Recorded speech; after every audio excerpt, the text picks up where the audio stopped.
તો ગુજરાત કોંગ્રેસ માટે આંચકારૂપ સમાચાર છે, કારણ કે હમણાં જ સ્થાનિક સ્વરાજ્યની ચૂંટણીના પરિણામ આવ્યા, એમાં પણ કોંગ્રેસનો જોરદાર રકાસ થયો હતો।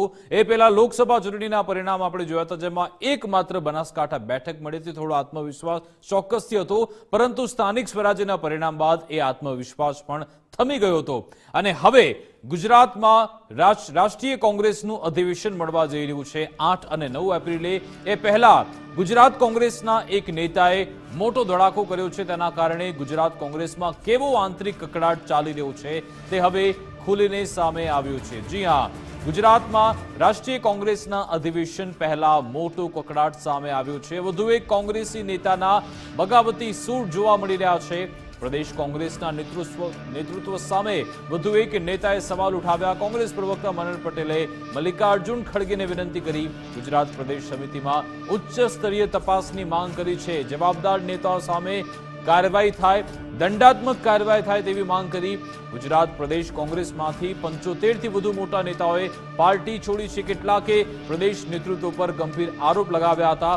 મનન પટેલે કોંગ્રેસના નેતૃત્વ પર સવાલ પણ ઉઠાવ્યા છે। મનન પટેલ કે જેમણે કહ્યું કે છેલ્લા 20 વર્ષોમાં ગુજરાતના 75 થી વધારે જે પ્રમુખ નેતાઓ છે એ કોંગ્રેસ પાર્ટી છોડી ચૂક્યા છે, જેમાંથી ઘણા બધા એવા લોકો હતા કે જેમણે કોંગ્રેસની વિચારધારાથી મતભેદ છે તેવું તેમણે કારણ આપ્યું। તો કેટલાક લોકોએ એવું પણ કહ્યું હતું કે પ્રદેશ કોંગ્રેસ નેતૃત્વ જવાબદાર છે, તેના કારણે અમે આ છોડી રહ્યા છે પાર્ટી। એટલા માટે જે લોકો વિચારધારાથી ભટકી રહ્યા છે તો બરાબર છે, પરંતુ જે લોકો નેતૃત્વ સામે સવાલ ઉઠાવે છે એ અસંતુષ્ટ જે લોકો છે તેમની સાથે વાત કરી પ્રદેશના જે નેતાઓ છે તેની સામે કાર્યવાહી થવી જરૂરી છે। શું કહેવામાં આવ્યું તે સાંભળી લઈએ। गुजरात प्रदेश कांग्रेस समिति में पिछले 20 सालों में करीबन 75 से ज्यादा कांग्रेस पक्ष के वरिष्ठ नेताओं ने जो एमएलए और एमपी कैडर के हैं उसने पार्टी को छोड़ दिया। छोड़ने वाले नेताओं ने दो प्रकार के हवाले दिए। कुछ लोगों ने विचारधारा का हवाला देते हुए पार्टी ने छोड़ा, तो कुछ लोगों ने प्रदेश नेतृत्व पर सवाल खड़ा करके पार्टी ने छोड़ा। मैं इस संदर्भ में ऑल इंडिया कांग्रेस समिति के अध्यक्ष मल्लिकार्जुन खड़गे जी को सादर विनंती करता हूं कि इसकी उच्च स्तरीय जांच करवाई जाए और प्रदेश समिति के जो नेता जिम्मेदार हैं उस पर दंडात्मक कार्रवाई करनी चाहिए।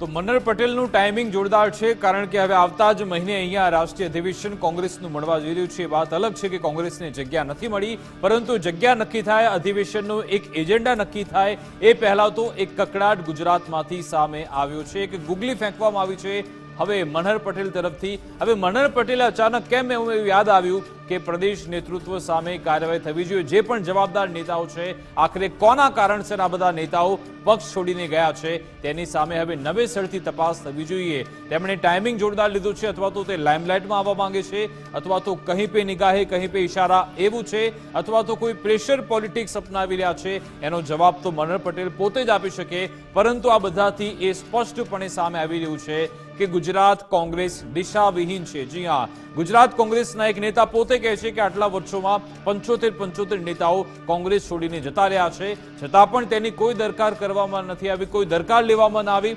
સાથે સાથે જેમણે પણ પ્રદેશ નેતૃત્વ સામે સવાલ ઉઠાવ્યા છે તો જેની સામે આંગળી ચિંતાઈ છે એની તપાસ કરવામાં કેમ નથી આવતી એ સવાલ પણ મનહર પટેલે ઉઠાવ્યો છે। છેલ્લા 30 વર્ષથી ગુજરાતમાં કોંગ્રેસને અહીંયા શાસન કરવા નથી મળી રહ્યું, સત્તા વિહીન રહી જાય છે। 2017માં ચોક્કસથી સત્તા સુધી પહોંચવાની હતી, પરંતુ એમાં પણ પન્નો ટૂંકો પડ્યો। 2022માં તો સંપૂર્ણપણે રકાસ થઈ ગયો, સીધી જ ભાજપને 156 બેઠક મળી અને ગુજરાત કોંગ્રેસને 17 થી 18 બેઠકથી સંતોષ માનવો પડ્યો। તો તેમના મોટા નેતાઓ પણ ચૂંટણી હારી ગયા હતા। અને પાછલા તમે 10 વર્ષના પરિણામ ઉઠાવીને જોઈ લો તો સ્થાનિક સ્વરાજ્યના પરિણામ હોય કે પછી પેટા ચૂંટણી હોય કે પછી વિધાનસભા ચૂંટણી હોય કે લોકસભા ચૂંટણી, ચારે બાજુ કોંગ્રેસનો રકાસ થાય છે ને તેની પાછળનું કારણ પણ આ આંતરિક કકડાટ છે। અમારી સાથે ફોનલાઈન પર ભાજપ પ્રવક્તા યજ્ઞેશ દવે ફોનલાઈન પર જોડાઈ ગયા છે, તેમની સાથે વાત કરીએ। સાહેબ, આપનું ગુજરાત ફર્સ્ટમાં સ્વાગત છે। મનહર પટેલ કે જેમણે સીધી જ પક્ષના નેતૃત્વ સામે આંગળી ચીધી છે, સવાલ ઉઠાવ્યા છે કે જે લોકો આ નેતૃત્વના કારણે પક્ષ છોડીને જાય છે તેમની સામે કેમ કાર્યવાહી કરાતી નથી, કઈ રીતે જોવો છો આપ અમને?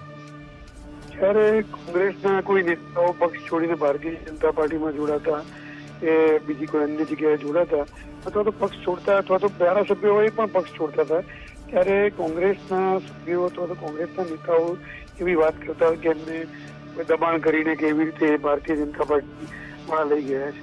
પરંતુ જયારે કોંગ્રેસની અંદર રહેલા નેતાઓ જ હવે એવું બોલવા માંડ્યા છે નેતૃત્વની અંદર ખામી છે અને એના કારણે લોકો પક્ષ છોડી રહ્યા છે, તો કોંગ્રેસે સાથે સાથ મનોમંથન કરવાની જરૂર છે. શક્તિસિંહ ગોહિલે મનોમંથન કરવાની જરૂર છે, રાહુલ ગાંધીએ મનોમંથન કરવાની જરૂર છે, સોનિયા ગાંધીએ મનોમંથન કરવાની જરૂર છે કે અમારામાં ક્યાં ખામી છે કે જેના કારણે છોડીને જઈ રહ્યા છે. બીજું કે જે પ્રમાણે આક્ષેપો ખાઈ રહ્યા છે, આક્ષેપો અત્યારે હાલ પાયા વગરના પુરવાર થયા છે. કારણ કે કોંગ્રેસમાં જે અત્યારના નેતા છે એ જ પોતે કહી રહ્યા છે 75 થી વધુ નેતાઓ, મોટા નેતાઓ કોંગ્રેસ છોડી ગયા છે અને એની તપાસ કરવાની જરૂર છે. એટલે એનો મતલબ એ થયો કે કોંગ્રેસના નેતૃત્વ જે હતું એ જ સ્વીકારે છે કે અમારામાં કંઈક ખામી છે અને એના કારણે આ લોકો છોડી ગયા છે. એને પોતાના માથે ન લેવા અને પોતાના જે નેતાઓની જે કરી તપાસ કે સીધી ન કહી શકે એટલા માટે એમને તપાસની માંગણી કરી છે કે આની તપાસ થવી જોઈએ. બાકી અલ્ટિમેટલી વાત તો એક જ છે કે નેતૃત્વની ખામી છે કોંગ્રેસની અંદર, દિશાની ખામી છે, કોઈ નીતિની ખામી છે, કશું છે નહીં. પરંતુ જે મનહર પટેલે જે ટાઈમિંગ લીધો છે 1 મહિના પછી એમનું અધિવેશન મળવાનું છે, રાષ્ટ્રીય અધિવેશન અહીંયા ગુજરાતમાં 8 અને 9 એપ્રિલે, એ પહેલા આ રીતે લેટર લખવો તો શું એક બગાવતના સૂર છે અથવા તો પછી હવે તમારી તરફ તો નથી આવી રહ્યા ને મનહરભાઈ? મનહરભાઈને ક્યાં તરફ જવું ક્યાં ન જવું એ મનહરભાઈ પોતે નક્કી કરે. પણ અત્યારે હાલ મનહરભાઈ કોંગ્રેસમાં ચાલુ છે, કોંગ્રેસના નેતા છે અને કોંગ્રેસમાંથી ભૂતકાળમાં તેઓ લોકસભાની ચૂંટણી પણ લડી ચૂકેલા છે. એટલે જોકે એમની નામોશીભરી હાર થઈ એ વસ્તુ બાજુમાં મૂકી દઈએ આપણે, પરંતુ ચૂંટણી પણ લડી ચૂકેલા છે. એટલે લોકસભાની ચૂંટણી લડે એટલે દિગ્ગજ નેતા કોંગ્રેસના ગણી શકાય. એટલે એવા નેતા અત્યારે કોંગ્રેસની અંદર હોવા છતાં પણ જો આ વાત કરતા હોય એનો મતલબ એ છે કે કોંગ્રેસની અંદર હાલ જે પ્રમાણેની પરિસ્થિતિ છે એ પરિસ્થિતિની અંદર ક્યાંય કોઈ નેતૃત્વનો કોઈ કંટ્રોલ નથી રહ્યો અને નેતૃત્વનો કંટ્રોલ કોંગ્રેસ પર નથી રહ્યો તો પ્રજા પર ક્યાંથી રહેવાનો છે? યજ્ઞેશભાઈ, આપને તો મજબૂત મુદ્દો મળી ગયો. તમને જ્યારે પણ સવાલ પૂછવામાં આવશે ત્યારે તમે આ ટેગ કરશો કે મનહર પટેલે પોતે કહ્યું હતું કે પ્રદેશ નેતૃત્વના કારણે ઘણા બધા છોડીને જઈ રહ્યા છે પક્ષને, તો એને કેમ તમે પછી મનહર પટેલ કે પહેલા અમે તો કહેતા હતા કે કોંગ્રેસની અંદરથી જ્યારે નેતાઓ છોડે છે એનું મનોમંથન કોંગ્રેસે કરવાની જરૂર છે.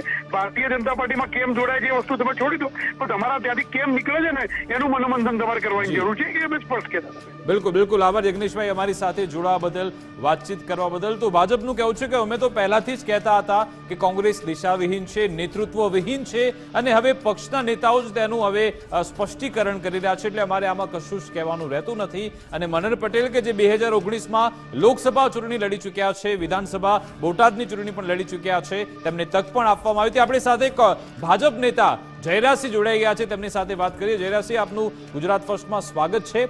આપના જ એક સમયના સાથી મનહરભાઈ કહી રહ્યા છે કે 75 લોકો ત્યાં જતા રહે છે બીજા પક્ષમાં અને આપણું પ્રદેશ નેતૃત્વ કશું કરતું નથી. આમની દુઃખ પીડા આપ સમજી શકતા છો? એ પ્રદેશ નેતૃત્વ તો બરાબર છે, પણ પ્રદેશ નેતૃત્વ કરતા કેન્દ્રીય નેતૃત્વ જેની છેલ્લી જવાબદારી છે અથવા તો જે ડિસિઝન મેકિંગ બોડી છે છેલ્લી, એ દિલ્હીનું હાઈકમાન્ડ છે. અને દિલ્હીનું હાઈકમાન્ડ જે નિર્ણયો કરે છે એ નિર્ણયો માટે એમની પાસે માહિતી હોતી નથી. એટલે મનહરભાઈએ જે પત્ર લખ્યો છે એ પત્ર બરાબર જ છે, પણ એનું કારણ કે કોંગ્રેસનું આખું જે નેતૃત્વ છે પ્રદેશનું હોય કે કેન્દ્રનું એ દિશાવિહીન છે. અને દિશાવિહીનમાં કશું નહીં, પ્રજાની નાટ પરખવાનું ભૂલી ગયા છે, લોકોની વચ્ચે જતા નથી. એટલે વાસ્તવિક રીતે ખરેખર લોકો શું જોઈએ છે અથવા તો લોકો કેમ નથી છૂટતા એના કારણોમાં પડ્યા વગર ફક્ત કાપા કાપી આંતરિક જૂથબંધી એના કારણે. જો મેં પાર્ટી છોડી ત્યારે મેં 3 પાનાનો પત્ર નેતૃત્વના હાઈકમાન્ડને લખ્યો હતો, 3 પાનાનો પત્ર. એ પત્રનો ખાલી અમલ કરે તો શિક્ષાપત્રી છે એમના માટે તો. એટલે મનહરભાઈ જે વાત કરે છે એ મનહરભાઈ સાચું જ કહી રહ્યા છે. અને દિશામાં પગલાં લીધા હોત ને તો આ સ્થિતિ ઉભી ના થાય. પણ જાય એટલે ભલે 5-25 જવું હોય તો જાય, આવા બધા નિવેદનો કરવાના, પછી જે જાય ત્યારે એને ભંગાર કહેવાનો, પોતાની પાસે હોય ત્યારે શોરૂમમાં, પછી નીકળી જાય એટલે ભંગાર. એટલે આ બધી અહીંયા વાતો લોકોની વચ્ચે જવું નહીં, એમની કોઈ લોકોમાં શીખડી લેતું નથી. 5,000ની મિટિંગ કરી હોય કોંગ્રેસમાં ભૂતકાળ થઈ ગયો છે. 5,000 લોકોની મિટિંગ કે સભા થઈ હોય ને એમના માટે ભૂતકાળ થઈ ગયો છે. એટલે ફક્ત કાપા કાપી રૂસાતુસી કરવાની. અને આ એમની પ્રિય રમત છે કબડ્ડી, ટાટિયા ખેંચ છે ને એ એમની પ્રિય રમત છે.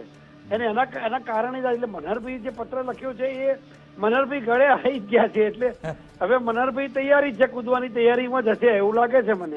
એમની તમે એ ઓપરેશનમાં તમે નહીં હો ને, કારણ કે તમે સારા બધા ઓપરેશન કરી આયા હમણાં ભાજપમાં આવ્યા પછી. આ બધું એક સર્જરી નથી કરતા ને તમે?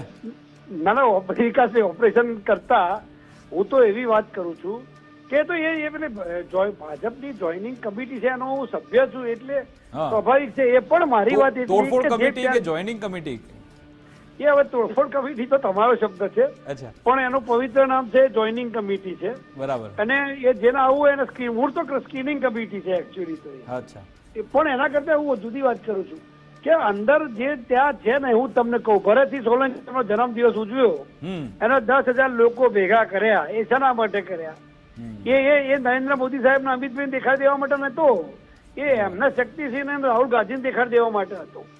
એટલે પોતે હોય ત્યારે બધું સમૂહ સૂત્રો, પોતે સત્તામાં ના હોય ત્યારે બધા ખરાબ ને બધા આ છેક જૂના વખતથી આખા ભરતસિંહ સોલંકી એન્ડ કંપની આખી કોંગ્રેસમાં પોતાનો ઉમેદવાર આવે તો ઠીક છે, ના આવે તો અપક્ષ ઉભા રાખવાના અને ઉમેદવારોને હરાવવાના, અને પોતાનો હોય એ સારો છે, મારો નહીં. એ બધી વાત બરાબર, પણ એમના ટાઈમિંગ એટલે સવાલ થાય છે. 1 મહિના પછી એમનું અધિવેશન મળવાનું છે 8 અને 9 એપ્રિલે, અને એ પહેલા આપણે લેટર લખ્યો, તો આમાં ભાજપની તો કોઈ દોરવણી નથી ને બધી આમાં, કે પહેલાથી એક સ્ક્રિપ્ટ તૈયાર થતી હોય એવું?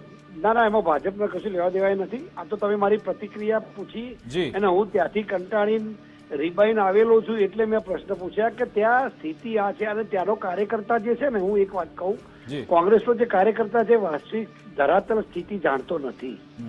એને આ બધા નેતાઓની ભાગબટાઈ, નેતાઓને જલસા કરવાના, નેતાઓની લીલાઓ એ કાર્યકર્તાને ખબર જ નથી. એટલે આ તાગડધીનના પક્ષમાં મારું ચાલે એટલે મારું જીવન સફળ એવું માને છે. લોકશાહીમાં કે લોકતંત્રમાં લોકોનો વિશ્વાસ જીતી અને સત્તા સ્થાને આવીને ગરીબ લોકોના કેવી રીતે કામ કરવા અથવા તો વિકાસની દિશામાં કઈ રીતે જવું એની ચિંતા નથી. એમને તો કોંગ્રેસનો કોને પતાવી દીધો એની જ વાત છે. એટલે ભરતસિંહ 10,000 ભેગા કર્યા હતા, કોઈ ભાજપને દેખાડી દેવા માટે કર્યા જ નતા. બિલકુલ. જયરાજસિંહજી, અંતિમ પ્રશ્ન આપને પૂછું કે આપ તો એ જે કમિટી છે જોઈનિંગ કમિટી, અમે તોડફોડ કમિટી કહીએ છીએ, એના આપ સભ્યો છો, તો મનહરભાઈ પટેલને તમે કહ્યું કે ગળા સુધી આવી ગયું છે, તો સંપર્ક થશે કે એમને લાવવામાં આવશે ખરા? જો એમને મનહરભાઈ આવે તેમનું સ્વાગત જ છે ને. જો લોક કાપી રાજ મળતા હતા, માથા ભેગા કરીને રાજ મળે છે. એટલે જયારે લોકશાહીની અંદર વધુ લોકો જોય એમાં કશું ખોટું નથી. મનહરભાઈ તો વ્યક્તિગત રીતે પ્રતિષ્ઠિત વ્યક્તિ છે, પાટીદાર સમાજનો આગેવાન છે, લોકસભા લડેલો ઉમેદવાર છે, કોંગ્રેસનો પ્રવક્તા બી છે, પ્રદેશ કક્ષાના આગેવાન છે. એટલે એમાં કોઈ પ્રતિષ્ઠાનો નહીં પ્રતિષ્ઠાનો સવાલ નથી. પણ એમનો સ્વભાવ છે કે એક મર્યાદાથી વધુ સહન કરી શકે એમ નથી, અને ત્યાં એમને સહન કરવું જ પડે. એટલે પણ મૂળ ખાટલે ખોટ રાહુલ ગાંધીમાં જ છે, હું બહુ સ્પષ્ટ કહું. બિલકુલ. આભાર જયરાજસિંહજી, અમારી સાથે જોડાવા બદલ, વાતચીત કરવા બદલ. તો અમારી સાથે ન્યૂઝરૂમથી ધર્મેશ પણ જોડાઈ ગયા છે, તેમની સાથે વાત કરીએ. ધર્મેશ, આમાં ભાજપને તો એક મજબૂત મુદ્દો મળી ગયો છે ને કદાચ આ નેતા પણ કદાચ મળી જાય આવનારા સમયમાં, નવાય નહીં. પરંતુ આ ટાઈમિંગ ખતરનાક છે. 1 મહિના પહેલા અધિવેશન મળવા જઈ રહ્યું છે, એ પહેલા મનહર પટેલનો આ પત્ર શું સૂચવે છે? મનહર પટેલની આ બગાવત કઈ પહેલી વાર નથી. સૌથી પ્રથમ જ્યારે ચૂંટણી હોય, ઉમેદવાર પસંદગી હોય, ત્યારે મનહરભાઈ ને વાકું પડ્યું હોય પક્ષ સાથે, મોવડી મંડળ સાથે, સ્વાભાવિક અને સર્વવિદિત વાત છે. પરંતુ તમે જેમ કહો છો કે જ્યારે રાષ્ટ્રીય અધિવેશનની તૈયારી છે, ગુજરાતના રાજકારણમાં જેમ કોંગ્રેસને જગ્યા નથી મળતી, તેમ રાષ્ટ્રીય અધિવેશન ક્યાં કરવું એને માટે પણ જગ્યા નથી મળતી. આવા સંજોગોમાં આવતીકાલે વેણુગોપાલન આવે ત્યારે મનહર પટેલ, જેને કહી શકાય એ પહેલા લેટર બોમ્બ ફોડ્યો છે એમણે, અને લેટર બોમ્બ એટલે ફોડ્યો છે કે 75 જે નામો આપ્યા છે એ સમગ્ર ગુજરાત જાણે છે. એને કદાચ ન લખ્યું હોય તો દિલ્હીની કોંગ્રેસ પણ જાણે છે, રાષ્ટ્રીય કોંગ્રેસ પણ જાણે છે, કોણ કેવી રીતે ગયું એ પણ ખબર છે. પણ મનહરભાઈ યાદી આપી અને ફરીથી પ્રદેશ નેતાગીરી સામે અસંતોષ વ્યક્ત કર્યો છે. અને આ અસંતોષ એટલે વ્યક્ત કર્યો છે કે આવતીકાલે રાષ્ટ્રીય અધિવેશનની તૈયારી રૂપે અમદાવાદમાં કોઈ બેઠક મળે અને એમાં રાષ્ટ્રીય સચિવ કક્ષાના લોકો આવે ત્યારે મનહરભાઈનો આ લેટર બોમ્બ આગલા દિવસે થાય એ પૂર્વયોજિત છે, બહુ 100% વાત છે. અને અગાઉ જ્યારે ટિકિટની વાત હોય, બોટાદમાં ઉમેદવારીની વાત હોય, ત્યારે પણ તેમની નારાજગી પક્ષ સુધી, કાર્યાલય સુધી અને મત વિસ્તાર સુધી પહોંચી છે, બહુ સર્વવિદિત વાત છે. આવા સંજોગોમાં એમણે જે 75 નામ આપ્યા છે એ સમગ્ર કોંગ્રેસ જાણે છે અને આખું ગુજરાત જાણે છે. અને રાજકારણમાં જ્યારે શૂન્યાવકાશ થઈ રહ્યો લાગે ત્યારે પાર્ટીમાં કંઈક ખોટ છે એ ચોક્કસ લાગે જ છે. અને લાગે છે એનું હવે ઈલાજ શું કરવો એ દિલ્હીએ જ વિચારવાનું હોય છે. આ એમણે જે આપ્યા છે પત્ર, એ જયરાજસિંહ આપણે કીધું કે મેં પણ 3 પાનાનો લખ્યો હતો પત્ર, પણ દિલ્હીમાં એ પત્ર કોઈ વાંચે છે, કરે છે, અહીંથી મોનિટરિંગ થાય છે બરાબર, કે નેતા છે કે એ જ બરાબર? આ જે જૂથબંધીને કારણે કોંગ્રેસને અસર છે જ. આ મનહરભાઈની નાનો કાર્યકર પણ કહી રહ્યો છે કે ચોરવાડ જેવી મજબૂત નગરપાલિકા તાજેતરમાં વિમલ ચુડાસમાએ ગુમાવી. એમાં એક પણ માણસ કોંગ્રેસનો ત્યાં પ્રચાર કરવા ગયો નથી. એક પણ માણસ પોતાની ગુજરાતની એક નગરપાલિકામાં જો કોંગ્રેસનો દબદબો હોય અને એવા સંજોગોમાં એને મદદરૂપ થવા પણ એક ધારાસભ્ય કે એક અગ્રણી નથી ગયા, ત્યારે મનહરભાઈનો આ બળાપો કદાચ આંતરિક રીતે દુઃખી હશે એટલે આવ્યો છે. પણ સમય, તમે જેમ કીધું કે આવતીકાલે રાષ્ટ્રીય અધિવેશનની તૈયારી રૂપે કોઈ આવી રહ્યું છે, એની સામે આ લેટર બોમ્બ બહુ મહત્વનો ગણાય છે. બિલકુલ, આભાર ધર્મેશ, તમારી સાથે જોડાવા બદલ, વાતચીત કરવા બદલ.